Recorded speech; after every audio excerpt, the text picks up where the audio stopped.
Europe 1. Le journal de 8h sur Europe 1, Fanny Marceau. Bonjour Fanny. Bonjour Dimitri, bonjour à tous. On est les champions, voilà ce que veulent chanter les supporters du PSG demain soir. Ils rêvent de cette étoile européenne qui leur a échappé en 2020. Tous espèrent célébrer la victoire de leur club face à l'Inter Milan. Et si le match a lieu à Munich, les rues de Paris seront donc ultra sécurisées. 5400 policiers mobilisés en effet, notamment autour du Parc des Princes, transformé en fan zone, et sur les Champs-Élysées complètement bouclés. Oui, mais face au risque de débordement, les commerçants de la plus belle avenue du monde préfèrent quand même se barricader. Reportage Europe 1, Charles Bouchin.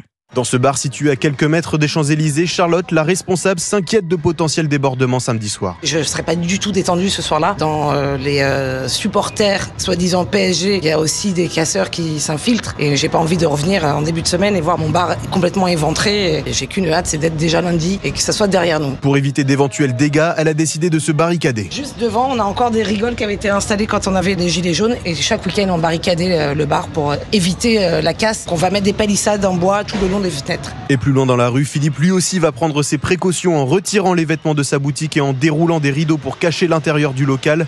Lors de la demi-finale du PSG, sa vitrine a été fracturée, ce qui exaspère le gérant. C'est à chaque fois le même problème, quoi. J'ai l'impression que la police ne peut rien faire en fait. Mais c'est pénible de se dire que peut-être dans l'avenir il va falloir installer des grilles à l'extérieur. Je vois ma collègue de chez Chaumet, elle a déjà installé ses grilles depuis 15 jours. Et toute la journée, des policiers ont circulé autour des Champs-Élysées pour demander à tous les commerçants de protéger leurs boutiques. Charles Bouchin à